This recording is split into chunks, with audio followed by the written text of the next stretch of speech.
Go to the teammates. I wanna hear your go, go, go. I wanna see you ballin' fast. Win the round. Win the game. Parimatch. They play, you win.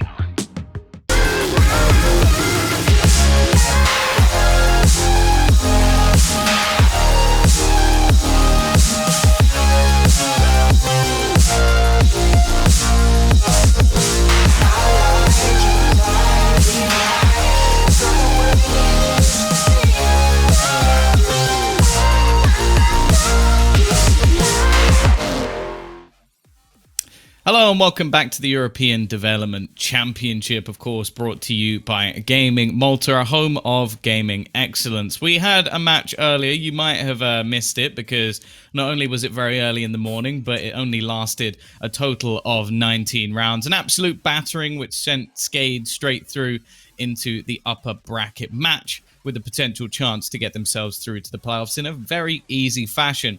However, there are two teams waiting to face off against them. One of them just finishing a best of three, which lasted a fairly long time, hence the slight delay in Heretics, and then Hellraisers, who have been waiting patiently to get their match underway. Now, Scriv, I know that we sort of mentioned this earlier, but it's obviously a brand new Heretics, and looking at that roster, at least in my eyes, there's a few names that I don't know too much about, so I wondered if you wanted to sort of go through a little bit, and obviously, like we know, like Devil and Lucky, but maybe mention a little bit about the other players. Yeah, so Nonix definitely one that I've seen a little bit in and around, but definitely a fair point that you raised that some of these players are a little lesser known. You know, Nonix been around since like 2017, still playing. I mean, he's only 21, relatively young, but Python doesn't have a HLTV profile picture, which is always a sign of, you know, kind of being lesser known. Only really started playing this year in Heretics, apparently, according to HLTV. So, like, there's very little to go off of there. Joko, I feel like the D is maybe silent, but all the same, a very, very similar vibe. Only started playing this year for the Dice in June. So, yeah, a few names that are a little more well-known, I suppose, if you've got your eyes on a bit of the French scene.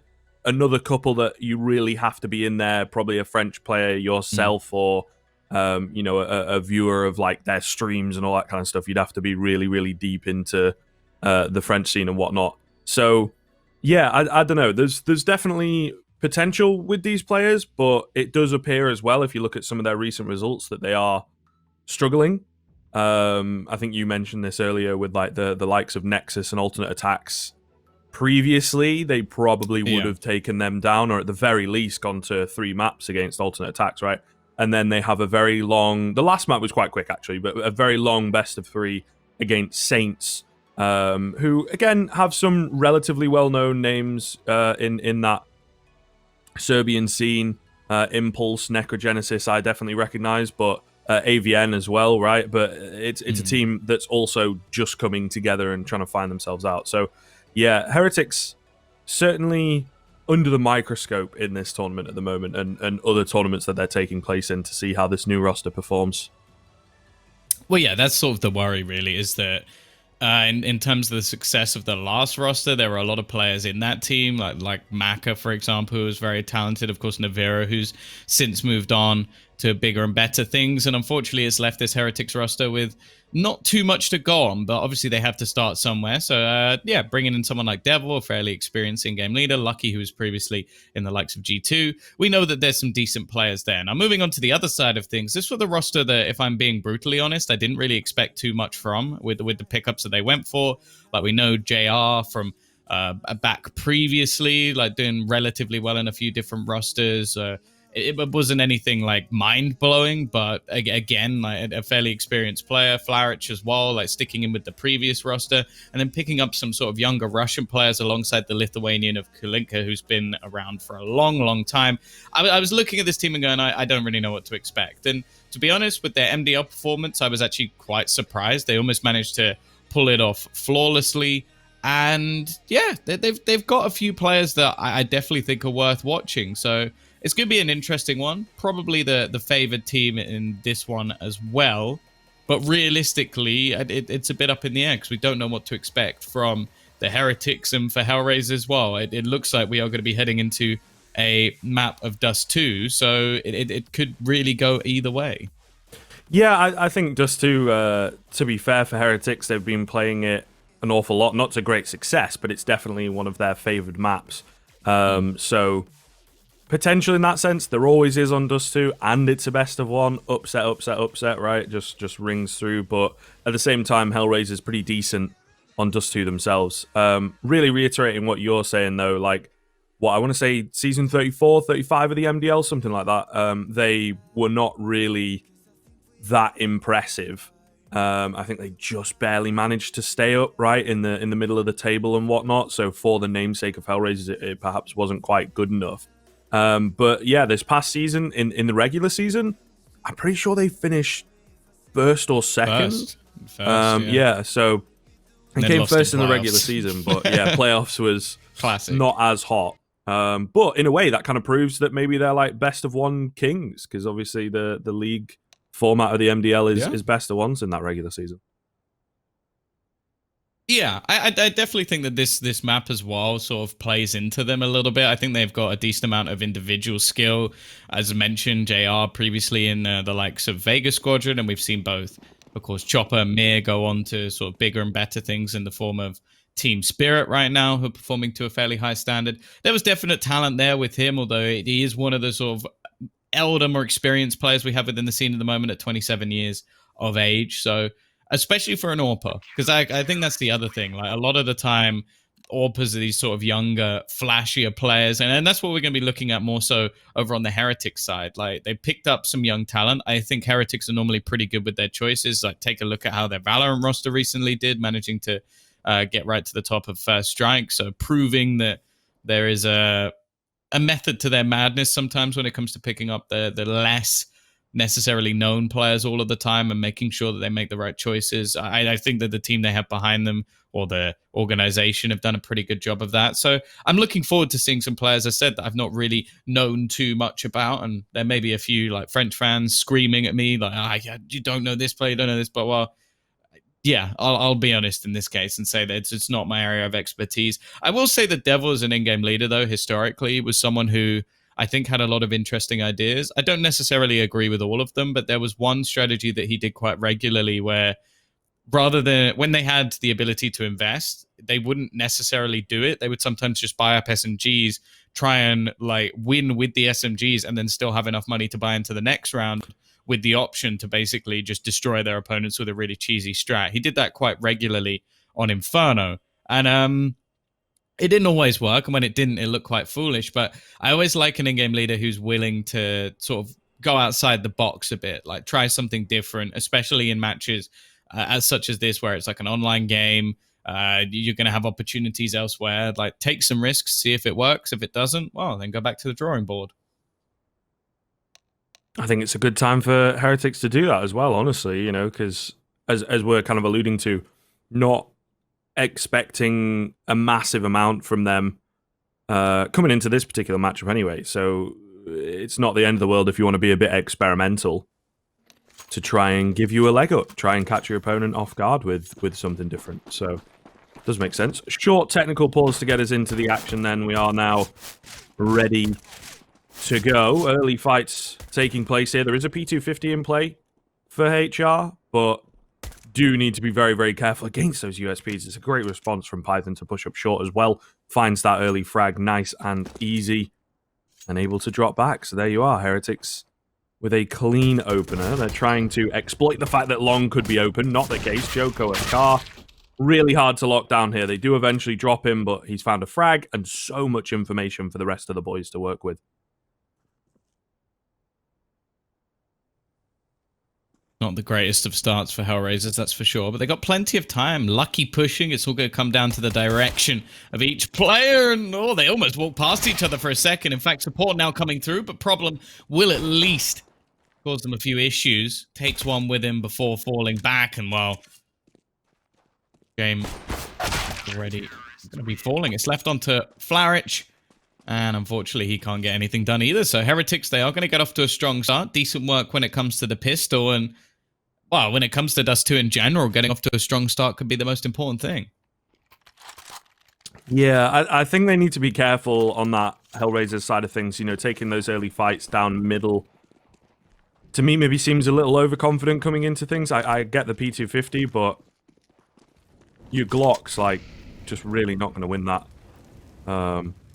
It does kind of go south as well. They get out position. They don't stick around for the mid-fight. It's just, like I say, a really good response from Python, and then they think, oh, maybe they've fast-catted, so there's no pressure at long, but not the case. It's just a really strong setup from Heretics, actually. Not really expecting too much coming into this round, just the Glocks. So AKs as soon as Hellraisers playing it nice and slow. Maybe they can catch off some aggression. But at this point, no one's moving on the Heretic side. So we might be in for a long haul in round number 2 here that ends in a slightly anticlimactic finish. A dink with the Glock landed onto the Scouter at middle, though. That's quite funny. That's somewhat impressive. The problem is these rounds are normally quite telegraphed. Like, in my eyes, the only way you can really go in this round is short. Like, you want a bomb plant. The best way to get a bomb plant, go short. You're not going to get one on B. Chances are slim unless you overwhelm someone. Long doesn't really favor the weaponry. So short is the best place to possibly get the bomb down and make some extra cash. And actually, they're not in a bad state to do so. The timing of this nade did everything, though. This could wreck their whole team, and it will. That is probably one of the highest damage grenades you're ever going to see in Counter-Strike. That's about 250 damage off $300. And sure, it'll go down, but now the incendiary dropped. If they get the bomb down, that is a win. So even for Hellraisers in this situation, even though that nade was absolutely ridiculous, it doesn't matter. And of course, they're not going to win the round. Don't really stand a chance. But a kill and a bomb plant, when you have nothing invested, that's absolutely fine. I would love to see if we can look at the utility damage of Lucky and going into the next round, because I genuinely think it's going to be something absolutely ridiculous. I think you're about right. I think you're 250 or Oh, off by 4. Not bad. Damn. Oh no, it's gone up. Sorry, I was looking at ADR. Yeah. It's ADR's 246. Dear lord. Yeah, 277 utility damage. Not a stat you see very often. Either way, a speedy round coming in from Hellraisers to answer back. First frag for Devil. Looking for maybe one more. Does need to be careful he doesn't bite off more than he can chew, but in this kind of an angle, he's a little screwed, honestly. He has to try and fight his way out, but at the same time as the cavalry arrives, as does Problem. Meanwhile, over at B, Kalinka, a key fight to win. Not checking the corner, not respecting that No Nick could be pushed up. So here we are. 5-on-3 in our first rifle round. Yeah, very aggressive start as well from Heretics. I can kind of understand why Kalinka wouldn't expect anybody to be there so early into the round, especially when they went for a fight for long as well. Normally, you only pressure one side of the map at once. Like, if you're taking long control, you're probably quite passive on B. The fact that Heretics in a round where they had a few pieces missing, they had some SMGs, actually went aggressive on both fronts and won on both fronts. Well, that's a slightly ridiculous avenue to have, and now they're actually going to re-aggress again. This time, though, Parimatch is patiently waiting, but it gives information over. So it's at the loss of an SMG, but that's honestly not too bad. Nade coming through again, doing some decent damage and holding them back, and this gives time for Python to actually get into position to potentially help out, although he is taking his time. I guess with the current position of the double doors, it does at least make things a little bit easier for him. However, it may not matter too much. Already, one kill goes their way. No Nick in a good position to at least catch one and drop the bomb. They've only got 15 seconds, so they need to kill him. And they need to do it fast. And in fact, they're both sort of sat back. Finally, they make it across. A missed shot, but actually Problem lands one with the AWP. Devil, though, he's trying to line up both. And eventually, he will save them. It's not quite as clean as they would have liked, but they do manage to get the job done. Pressure being kept on Heretics, at the very least, from Hellraiser's bomb plant. Of course, in that round, I think they will go for a buy into this one. At least a half. Those Parimatch odds are just in favor of Hellraisers. After a strong early start from Heretics, they've swayed the opinion ever so slightly. Of course, the banner down below to give you a bonus on your first deposit. Do be sure to check it out. But yeah, the buy does come through here from Hellraisers. Pretty decent as well. It's only JR that feels to burn ever so slightly. He's happy with the scoped weapon in his hands. So maybe this time, Heretics will drop the ball ever so slightly. It comes really close, right? Devil's timing is perfect. And of course, they're both low and they line up. If there's a chance that one of them is slightly off-center and gets away, he's able to re-peek and take him down. So I don't think they can rely on that 2 rounds in a row, that's for sure. Something I've noticed is actually quite interesting. I think the current like overlay map is actually an old version, because if you look at the doors on the B site, they're facing the other way. Just on the map, of course. It doesn't actually affect the game at all, but just something to note, that obviously players facing back in will not be facing into a door. They'll be able to peek straight into the tunnels. The nades that have been thrown by Heretics so far have been spot on, by the way. They've done so much damage without actually having to take any risk. Lucky, picking up the AWP. Not finding any success. In fact, it's no-nick. This is very aggressive. I think he's going to go down. Like, getting the first kill was something, but realistically, the chance of him getting anything more was slim. However, with the time left, just disrupting things could be enough of an issue. Devil also catches one on the fadeaway, and they've still got to deal with Python. I don't even think they're going to expect anybody to be here at this point. Hellraisers trying to play the mind games have, in fact, screwed themselves, and JR left. He needs the 1v1 just to have a chance of getting the bomb down, and at this point, there is no chance whatsoever. Well, well, well. Heretics looking good, aren't they? That is a very, very nice round indeed. Like you say, the utility damage is great, but once again, really working well off of each other. I think Hellraisers perhaps playing a bit too fast. Could come down to kind of that lack of utility early on in the game. But like I said, it does feel a little overconfident from them. I think some of this needs checking. They need to give that respect across to Heretics that Dust 2 clearly is a map that they have worked on greatly. However, speed comes in with the Mach 10 bursting down. Not really what it was designed for, but it works for Flarich.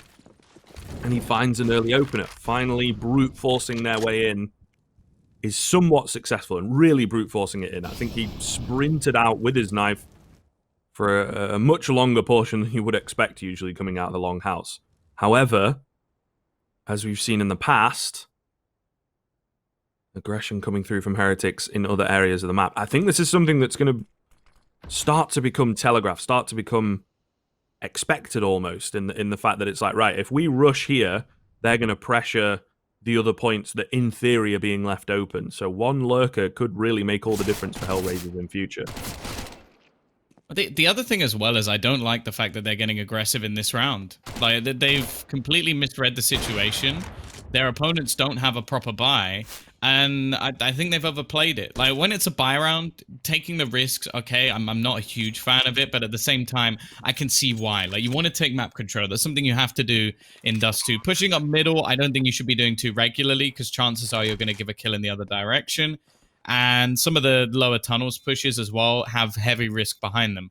In this round, though, there really isn't much value to it. Like, sure, maybe you win the round a little bit more cleanly, but you should know, just based off your opponent's economy, that this is going to be pistols. So to push aggressively has a much higher chance of giving away a round, because not only are you facing against pistols, and thus if you lose the fight, you give them an advantage in terms of you're giving them a weapon, but also you don't want to be getting up close. Like, you have AWPs, you have rifles. If they push into the tunnels there, you're going to win that duel most of the time, unless somebody hits a crazy deke shot. If you get a few meters away, a few feet away, you break the COVID rules, yeah, you're probably going to get wrecked by a Tech 9 like 9 times out of 10, because that's where that gun is favored. You can run and gun and still headshot people at close range. So, yeah, I think Heretics lost this round almost purely off their own mistakes. And sure, Hellraisers made a fantastic read and made a good bait over on long to pull players away, but it wouldn't have been necessary if they hadn't pushed so aggressive in the first place. So recovery seems to be an issue for the Heretic side. How to go about it, how to bounce back within a round at the very least. We'll see how now they bounce back in a game, I suppose. Well, a crispy one from JM to open up. A heavy tag onto No-Nick early as well, so things in the first 20, 30 seconds really not looking good for Heretics here. Joko trying to do what he can, only good for one. Not really ideal for the CT side, sorry. So a solid man advantage here, HP advantage to boot. Things looking pretty good for Hellraisers.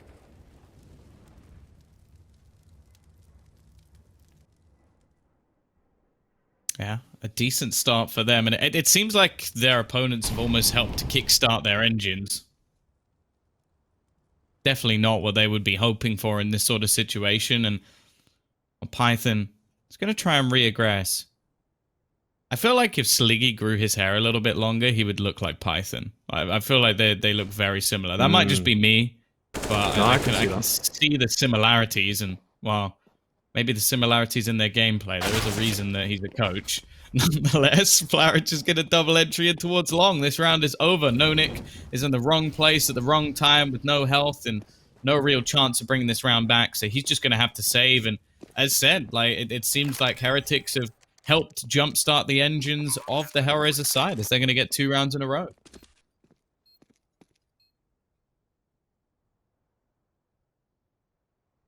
Breaking the bank as well, so perhaps even more.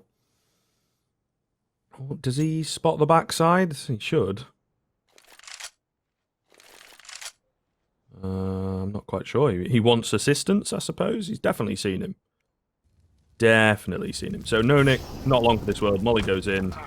Will spread to him eventually and takes him down. Yeah, he just stares at it. What can I do? Poor guy. But, yeah, pretty dire scenario right here for Heretics, of course. Only the 1900 coming in. No real cash to speak of. So that 4-0 is immediately under threat, to be honest. You know, a couple rifle rounds by Hellraisers, and it feels like this is their chance to get back in.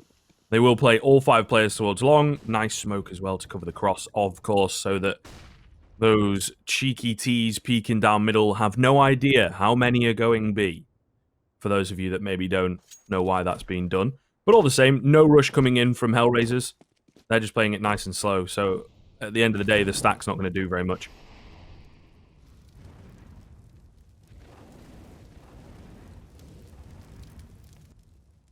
Yeah, it seems like the CT side are basically just trying to catch them off guard. Doesn't seem like they've got any utility either. I like to see one flashbang in these sort of situations. Can at least give you a chance of getting some kills. Instead, they've just walked into the firing squad. Actually, Python does manage to take one for his troubles. So 4-3. Start from Heretics has quickly diminished, and well, you can quickly see that those odds have now swung into the favor of Hellraisers. They would have been in the beginning of the match as well. Of course, you can get your first deposit bonus down below the Twitch channel. Well, we are going to see the investment back in. Lucky taking that primary AWP. JR on the other side, who's had a bit of a quiet start. Luckily, they've got Parimatch currently already in double digits. 10 kills, 5 deaths. No one else in the server even close. Or I suppose Devils had a decent start as well. But in this round, it seems like a much more standard hold actually coming out from Heretics. 1 player towards long, a couple on the A site. No mid control really, other than a passive position being checked by Devil.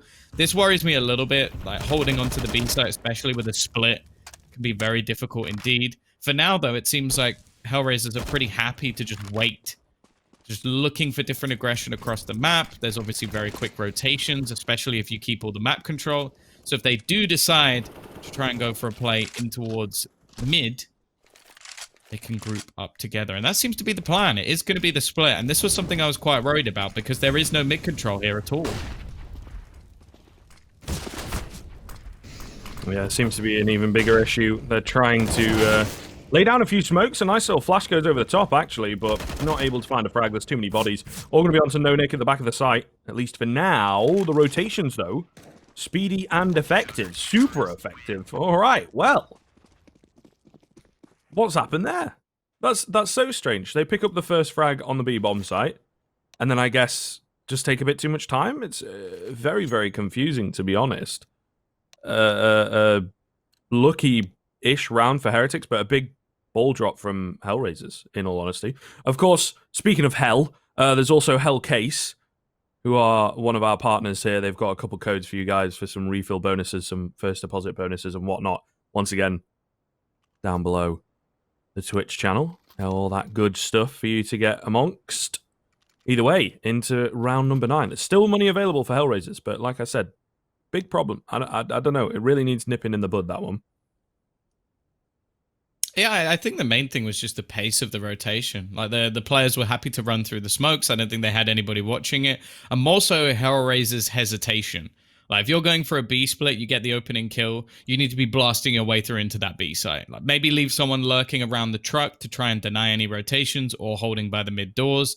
Other than that, you should be in that B site. So the fact that I think it's 2 players actually die in mid, like you've taken too long then, and they didn't clear the back corner, which is normally a very commonly Molotov spot. So sure, very good round from Heretics. The rotations were quick, they were clinical with their shots, and Nonic does a great job of holding the back line.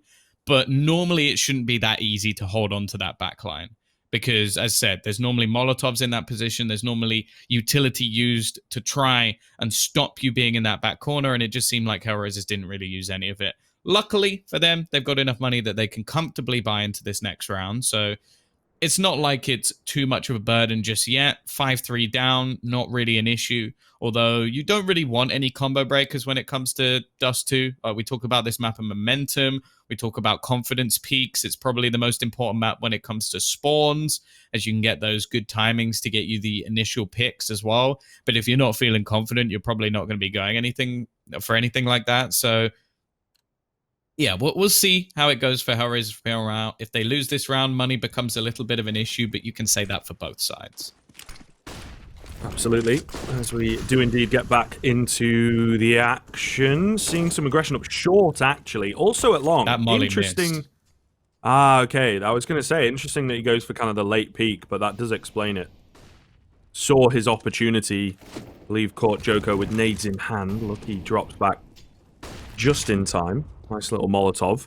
I think they're happy with that opener, and Python as well has been left low over towards B. They're pushing forwards into the hands of Kalinka, I believe, and they will indeed drop him quite easily. So a nice bit of coordinated aggression from the B players. Meanwhile, on the edge of the smoke, inside the smoke, the classic at the moment, big nade damage. Devil as well gets a flash through. Only good for one. It's Problem and JM, the players that break through the other side of the smoke, to actually break open the A bomb site pretty easily as well. A 3-on-2, low HP Python, and plenty of time for the post plants, as well as a setup to hold short. This is looking pretty damn good.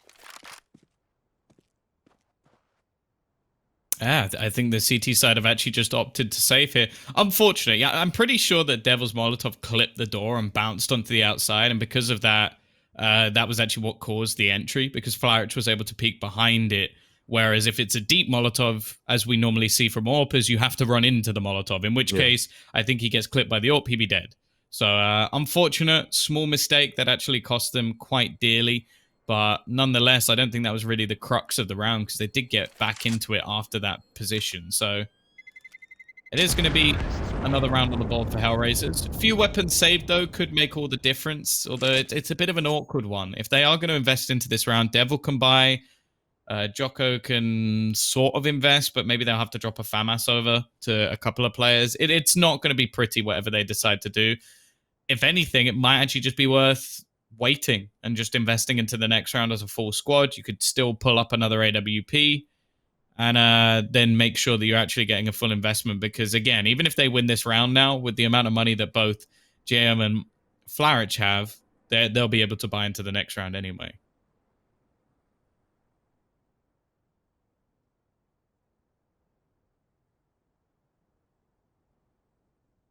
Back into the action we go.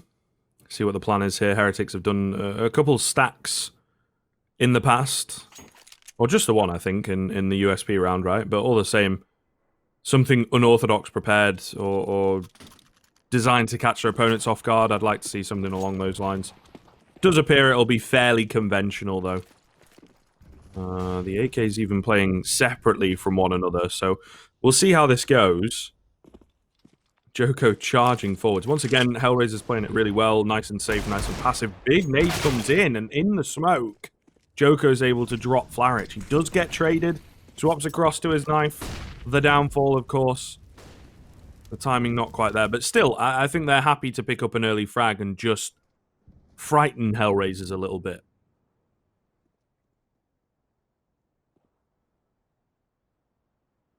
Not a bad start, that's for sure. They've saved a bit of extra cash for the next round, although maybe not as much as I would have liked. Lucky on the angle with the dig. It looked like there was a chance for a double there. In fact, he gets caught between two players, and although he's done some damage, he hasn't managed to get a kill. The bomb, though, I think has gone dropping below. This is a big problem. They're now starting to run into Nonik, who manages to take down 2 kills. And now they have to go on a retrieval mission where Python is ready for them. Kalinka, he needs both. 1 bullet is enough to kill him, but he hits the headshot. That is a shame for Devil. The chance was there. A single dig needed to any part of the body, even through a wall, I think would have done it.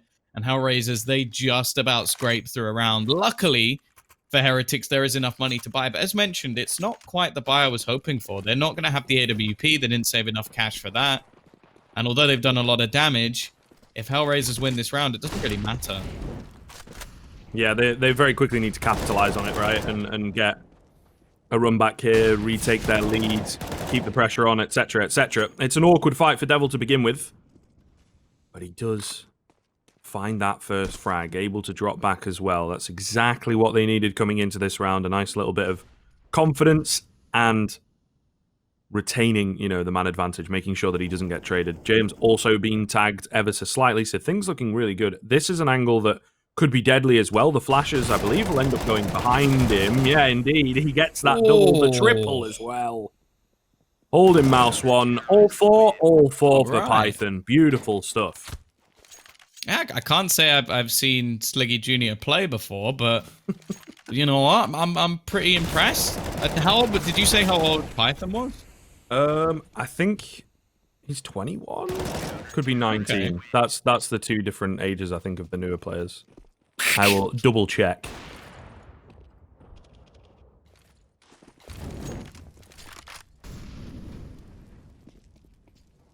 Yeah, so Python is 19. Yeah, he was the youngest on the team, I believe. So there you are. Yeah, well, he's playing well. As I said, not seen from him before, but individually looks sound. Nice spray control as well, which, well, it's not really fair. There seem to be good enough French players that it is, but I'm sure there'll be many more to come. It's always interesting to me that, like, especially certain countries like for example, France, Sweden, like they're very dominant when it comes to Counter-Strike. Denmark, another one. And then you try and name me an Italian player, and I think you'll struggle. Just certain places just do not go anywhere near Counter-Strike. Then you also look at Valorant, and at the moment the UK actually has, I think, some of the highest amount of players currently playing at the big European LAN event. So, well, not LAN event, online event, but nonetheless, we move. Endpoint trying to show us that UKCS is still on the map, and even a little bit of Cloud9 thrown into the mix as well. Great start to the round, though, from Hellraisers. And since that early streak of rounds, sure, there's been a few blips on the radar, but it definitely looks like they've been the better team. A few mishaps here and there, a few missed pieces of utilities. But, of course, you have to mention that there's going to be some teething. This Heretics roster, relatively new. Couple of young and inexperienced players thrown into the mix. It's always going to be a little bit tough. Although, I feel like Devil is someone who gets an awful lot of flack, or at least did within the French team, especially within his MV days. But I think he's a decent in-game leader, so I'm looking forward to see what he can do with this roster, especially if there is those sort of talented youngsters which he had been able to find. Yeah, French team's always been a little bit weird for the sort of internal politics, and I suppose respect as well. His stats, maybe not the best, but again, from that in-game leading position. But as we've seen in numerous rosters over the years, not just exclusive to France, that, you know, sometimes players look at the stats and that's all they value. So, but certainly looking good here. Tied first right now with Flarich. Done a lot of the heavy lifting, not all of it, right? We've also got Python and Nonik not too far behind him. But all the same, leading from the front, looking good.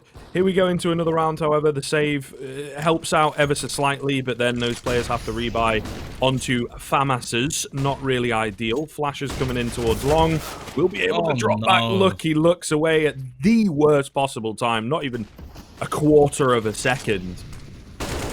And it could have made all the difference. Great flash comes in from Python, looking for more. Does maybe bite off a bit more than he could chew. Trying to get aggressive, trying to respond here as Devil also doing the same, but they're just one and dones, really. It's all on to NoNick. He's been red, and he's been dropped.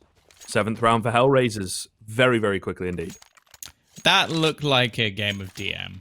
Like, that round was just battle after battle, players running through smokes. Like, it was not a particularly pretty display. Of course, as the game goes further into Hellraiser's favor, so do the odds from Parimatch as well. So, yeah, more opportunity if you believe that the French side can bring this one back. Long control garnered in the early stages. The problem is now Heretics actually don't have the finances to invest into this round. So they bought a few HEs. I like the idea, trying to drop a tac nuke on someone's head, although I'll be intrigued to see where they actually decide to throw them. Like, maybe allow for an A-site plant and then go for the nades then. Otherwise, Dust 2, it's kind of hard to decide where to throw them. Like, maybe if they go for the smoke cross, you try and throw them through the smoke. The problem is one of your players with an HE is actually facing, so unless he plans to throw his a little bit earlier... Actually, I think they're going to do it through the smokes. That's my guess. That is my assumption. And there you go. Hey, it didn't do that much. Oh, this needs dealing with quickly. There's an awful lot of manpower here for the CT side. Another kill coming in. Oh, God, and they're all split. Oh, God. JR and Kalinka to recover it back. 2v5 required. Really need to hit their shots quickly, right? Because there's so many of them around the corner. Yeah, one missed shot and you will go down. JR swapping across to the AK. Clean headshot on the first and he takes down the second. Shouldn't have to get hyped up for that. They didn't deserve to win that round, to be honest. Yeah. That was a really poor round. And that was JR's.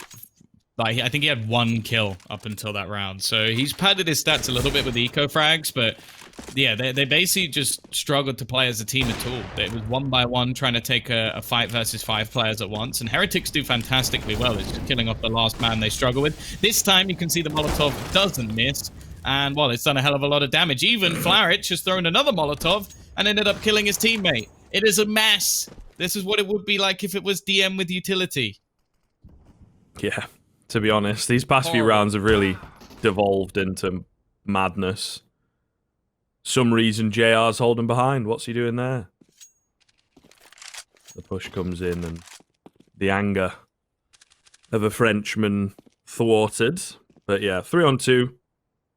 Bogdan's Law in full effect. Flarich has gotten himself the AWP upgrade, so I suppose you could say. Up against a double up setup as well. They really do need to be careful. The last round, very uncoordinated, right? And pushing in 1 by 1, not really together. This round, much more so, but perfect reactions from Lucky to drop JM. That's a massive frag. Immediately into the 2-on-2, and there's no hope at the trade. He is backing all the way off. Not giving them any chance at all. 40 seconds left. And Hellraisers, where things were once looking pretty good, are now left questioning themselves. Great little flash over the top from JR. Look, you got to watch himself. That closed-in FOV of the scope, of course. But he's just playing that nice passive angle. Might not even be needed. Python over at short also chiming in. Nade goes through, and I mean, Flarich is basically conceding here. I don't know. He's going to go for it, but I think this is an unwinnable situation. I mean, it is indeed. I'm sure he would have loved to save if it wasn't the final round of the first half. But all the same, as close as it comes, Tom, I'm kind of surprised. 51 utility damage on Lucky. God damn. On another map, like, if this was Inferno, I'd be like, all right, you know, fair enough. It's just not that crazy. But on Dust 2, that's a lot of utility damage. And you can even see by the amount of assists he has as well. He's got more assists than kills, which it's painful. It's not something I'm sure I'd be too happy with. But an 8-7 half, really not too bad. Although they did start strong. So I think Hellraiser has definitely proven to be the better team thus far, but going into the T side, especially with a new team, T side Dust 2 can be a little bit easier. We've seen this same mid-aggression once again, JR, after, I'm going to call it a very poor half from him. Like 4 of his 5 kills were off the back of an eco that he did have to save for them. But going into the CT side, there should be more opportunities for his AWP. I would generally say as well, he's much more comfortable on the CT side. Loves to play turret-style AWPing. Problem. Flash comes in for him, actually. Joko takes his head clean off. Does get traded, but honestly, I figured he was dead to rights, being on super low HP. Looking good here, though. The bomb's been dropped with that frag. The rotations are in. They do have the manpower. They are tagging them up eventually, and they are stacked on top of each other, running out of ammo. Awkward fights for the T side, and the CTs capitalize, coming away with that 9th round and the pistol, so giving themselves a nice injection of cash and rounds, denying the bomb plant away. Looking very, very good, opening up into the second half, and of course, those odds starting to shift more and more in favor of Hellraisers. Once again, banner down below from Parimatch will give you a bonus on your first deposit. Check it out. We've got another best of 3 coming up after this one. The winner of this goes off to face against Skade. Fast round coming in, though, Tom. Yeah, they've invested into this one. I mentioned that they like their force buys, they like their SMGs, something that came up very much prominently under Devil in the past. A bit of an awkward fight, both players running out of bullets. And speaking of the SMGs, Devil has done well here. Sure, he only gets a kill, but the extra bomb plant gives them a bit of bonus cash going into the next round. Maybe he can even invest into another MAC-10 or save the cash for an AWP for a teammate. Not going to win the round, but even still, they've done well here. That's a relative success in terms of things. Sure, they could have bought in the next round with AKs, but now they should be able to guarantee an AWP or whatever they desire. So it is going to be 10-7 still, and this round, well, if they wanted to, with only 2 players surviving, they could go for a risky force with some Galeels. I wouldn't be necessarily against it, but probably want to save and just make sure that they get a proper buy in the next.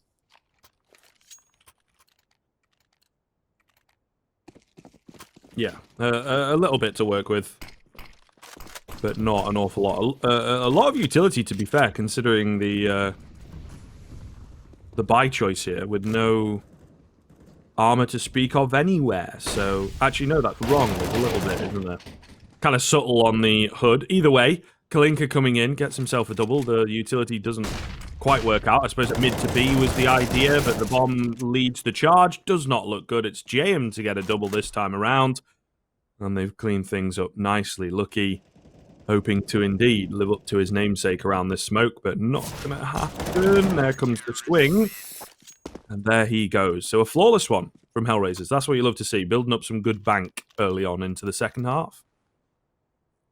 Yeah, this is where they might be a little bit surprised, though. Lucky is going to be donning the AWP. It seems like he's taken up the primary role in this team, although I'll be honest, thus far, his AWP has had very little impact on this game. So hopefully that'll be a change. Of course, for the Hellraisers, a buy into the next round is still fairly likely, although there might be a little bit of cash missing on Problem.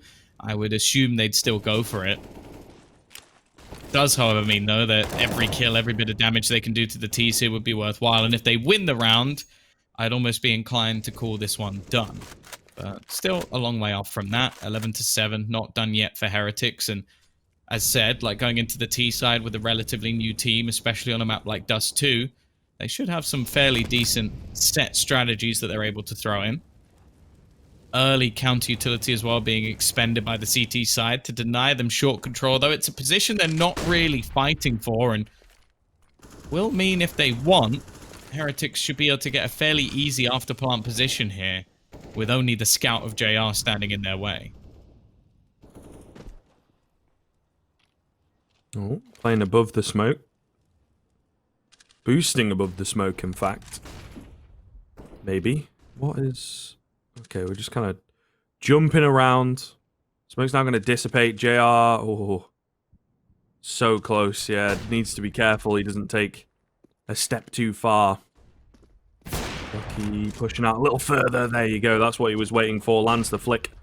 And that will be the catalyst. The attack comes in. And honestly, with the bomb plant coming through, a man down, they need to be very, very careful not to get cut off here. Kalinka savvy to the fact, though. Takes down No-Nick very quickly indeed. They don't have too much pressure from long. Most of it coming, okay, not from short. They're moving towards CT. Kits are available, so time's certainly with them at this point. Still need to get a move on, however, and of course, so hard with no information. Immediately clapped out from short. Not looking good at all. Flarich the only one left, and he's around, but he's not going for it. Very well done from Heretics in the post plant. A key round picked up by them. I think if Hellraiser's got that one, especially unscathed, they'd be starting to walk away with this game, to be honest with you. So, really important the Heretics get their foot back in the door.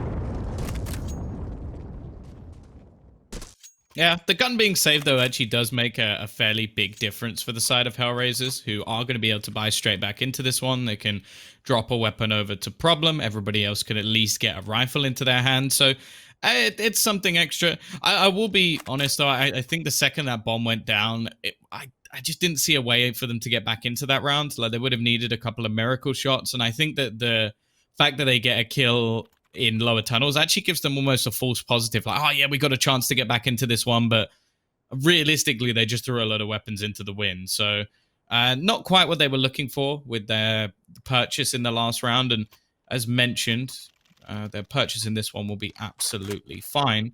For the T's, however, if they manage to win this, they can actually completely reset their economy. Like, you can see the highest amount of money that's currently in for the CT side is going to be Problem, who has just dropped a gun and only has $400. Flarich finds the first in, well, the first 10 seconds of the round through the smoke in the head. Down goes Lucky. Immediately back on their rear foot then, I suppose. Not ideal for Heretics here, and it's quite a heavy short setup, so I think they're happy, especially after that early frag, to let them have long control. A minute and 15 remaining on the clock. Heretics not changing things up too much, maybe hoping that No-Nick can find something on the other side of the map, catch some aggression off guard. If he's not careful, he's the one that'll get caught off guard. He's now looking towards the stairs, dropping back a little bit. Oh, he's been spotted. Clinker, easy frag for him. Meanwhile, the push comes in towards A. JR taking names. Double kill for him. All onto Devil. Not a single frag so far for the CT side. That is a wrist breaker. A nice triple from JR. It seems all too easy in that round for Hellraisers, and Heretics right back to square one. Yeah, unfortunate as well. I said it was pretty much a break for whichever side lost. It seems, though, that they're actually going to go in for this one. Galil's, a Deagle, an AWP for Jocko as well. Got a decent spawn. I imagine that might have been what decided it, but unfortunately, he's not actually going to land that opening shot. I think they need something a little bit lucky in this case to get them that opener. Now, he does have Kevlar, so in theory, he could drop this back over to Lucky if that is going to be the case, but then again, his opponent, or his teammate, I should say, only has a Deagle.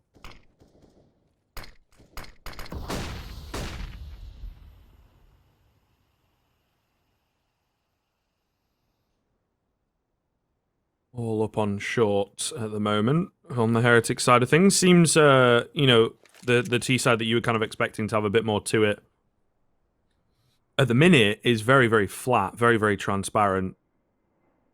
Not really working too much pressure around the map. To be fair, in terms of getting that bomb down, of course, coming from short, can indeed be easy. CT drop comes in. JR has no idea. JM has a bit more of an idea.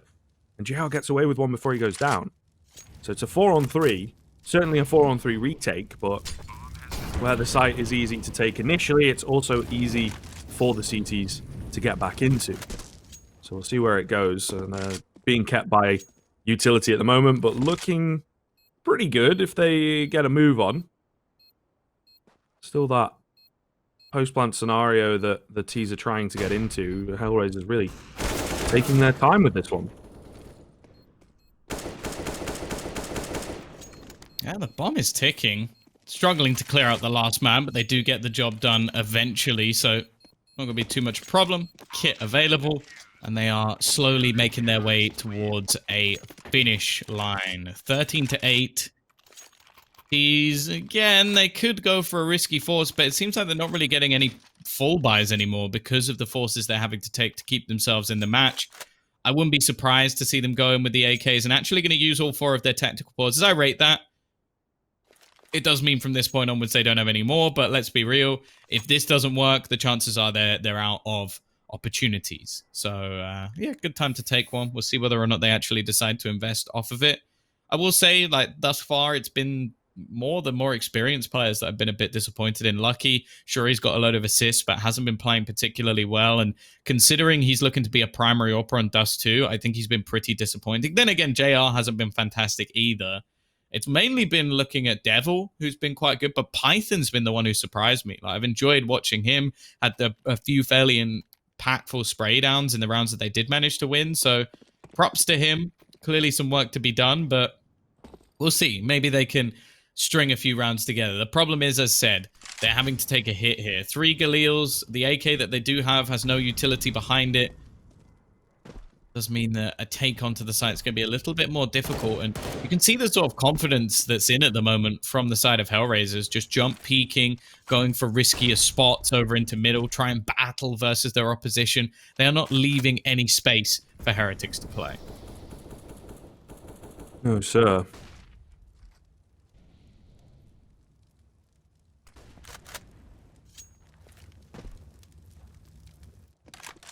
Another slow start, but once again, pressure towards short. I think this is a lot of it for me is, you know, as you mentioned, some of the individuals look good, but the strat book, not all that deep. Kill comes in towards long, and there's only one more player on A. They heavily stack the B bomb site, maybe expecting a rush over there. So JR has his work cut out. He needs to be careful, and he kind of realizes it not to get caught rotating nades. Or from Goose, I don't know about this one. Will get proactive, drops the first, able to drop back, try and find another, but he shoots in between them. And only finding one there. I think probably does it for the round. Another frag from Nonic, so that certainly has to, but they're going to go for it. I don't know. You do have cash, but there's no point just throwing yourself at it. So, does make sense. Going for the save. Heretics pick up the 9th, and a very, very important round once again, as we're saying, to keep them alive in this best of 1. If you are maybe not keeping track of that, it's an opening best of 1, the winner of this into a best of 3 to perhaps get through to the playoffs.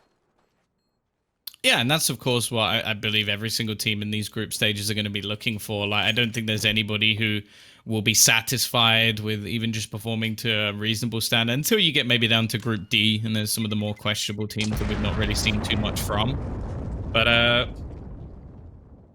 yeah, I'm expecting both Hellraisers and Heretics to look to climb through. I am not sure Heretics will get through if they don't manage to win this match. If they bring it back, then sure, they have an opportunity. And, you know, if Galaxy Racers play like they did previously, that elimination match should be relatively easy for them.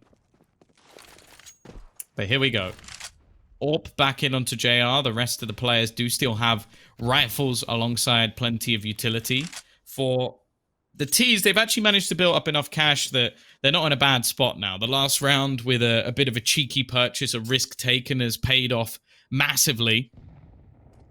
JR, that is a sick flash. Straight off the wall, leaves both players completely blind and allows for the cross to come in. Love to see it. Oh, problem. Great little angle. He's going to spot this barrel way ahead of time, but they're set up for it. Nonic going in first, but it's just such a tough one. Lucky does get the trade at the very least. Holding the double doors now as well. Kalinka, savvy to that fact, can't really swing in too aggressively. So a 4-on-4, Heretics certainly feels like they have a bit of the upper hand. Great little flash comes in. However, Python from behind gets the perfect timing, picks up a double. Joko dropping Kalinka. It's all onto Flarich, and he's got 3 to drop. Ooh, that's a rough spray down.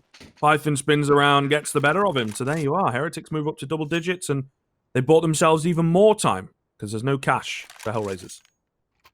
Yeah, Python seems to be a really solid pickup. Currently the top fragger in the entire server. As said, this is versus a Hellraiser's team that has recently finished top in the MDL season. Like they managed to grind through all of those best of ones, winning, I think like it was something like 16 out of 17 or something like that. They did really well. So the fact that he's putting up some decent numbers versus the CIS squad and making things a little bit tougher for them, definitely a good sign. That is maybe a bit of a mistake from him, though. I don't know if he thought he was clear or if he timed out or something, but it's all gone wrong. The pistols of Hellraisers have managed to find 3 kills. James, all on his own, looking to try and finish this off. Good flashbang to leave them blind, but eventually he falls.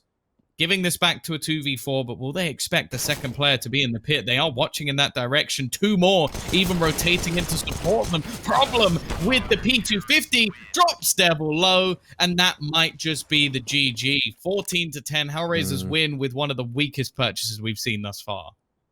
Yeah, and you cannot... It's nowhere near like the final hurdle, you know what I mean? It's way too early for Heretics to be making those kinds of mistakes against that kind of buy. Just sets you straight back, you know, 1 step forward, 2 steps backwards. Very tough. Very, very tough indeed. And I think really, although there's some individual performances there from Hellraisers for sure, it's certainly their own mistake. Nice little double flash there to blind up Kalinka. Love that. And drop him as well. That's very nice. Give them a little bit of an Obama face, if you know the meme I'm talking about. But all the same, 5 on 4. JM trying to push forwards. This could be...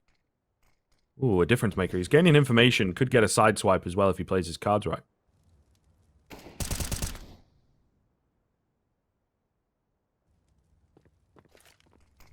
Oh, he's managed to catch out 1. Incendiary going down at the perfect moment as well. Is going to do so much damage. Devil has managed to catch Flarage, and JR has just completely fallen asleep at the wheel, not realizing they'd already pushed through. Game walking backwards into the site. He is going to manage to still find a pick. A second as well. Looking to try and do it all alone, but eventually he falls. And now problem, is he going to go for it? Oh, there's no one there. Second attempt. No more jumping up. He needs to get around the corner in time, otherwise he will get killed from short. He's managed to get past, at least for the moment. No rifle to be had just yet. Needs to hit one of these AWP shots. Knows that Devil's on the corner. It does chunk him down. A hit with the AWP, and even dodges the shots from Devil. Just going to try and tap onto the bomb. Wants to bait his opponent in. And Devil's going to come peeking. Does he have time for the defusal? I think he might just about have it. It's going to be incredibly close. And it is the clutch. Problem is, well, he's left Heretics. And it seems like he's joined Hellraisers instead.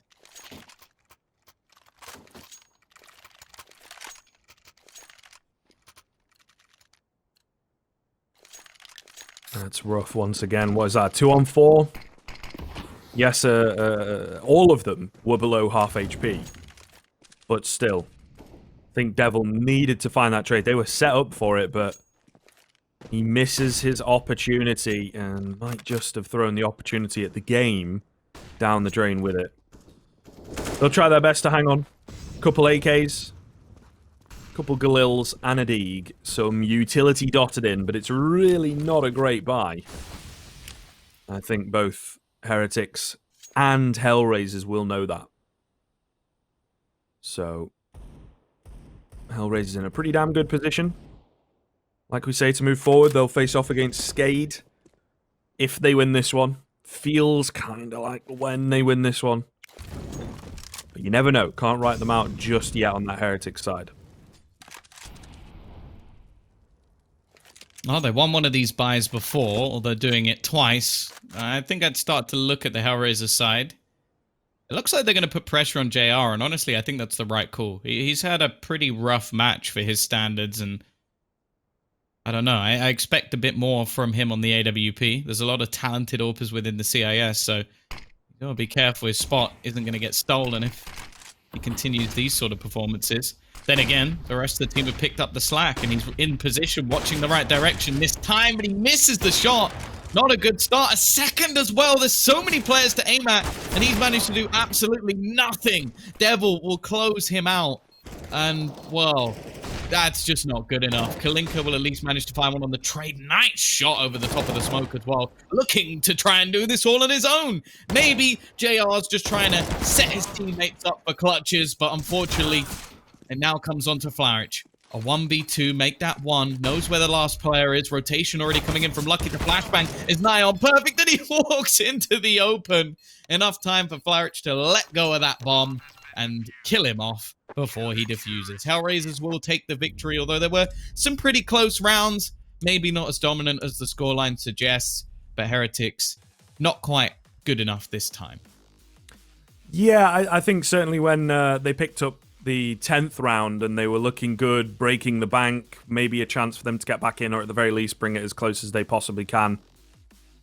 And then they let it slip against the pistol buy. That for me is, at least in the tail end, in kind of the last 8 to 10 rounds, that's the turning point that really cost them. So there's signs, and as we touched on throughout, individuals for sure. Python, pretty impressive stuff considering relatively unknown to you and I, and perhaps a lot of the viewers outside of the French scene and whatnot. And Devil as well, not looking too bad, but there's certainly some tightening of the screws that needs to be done before we get hyped up for that roster. Well, either way, Hellraisers will go marching on in the upper bracket. They're about to face off against Skade, so make sure you join us after a short break where those two teams will be facing off.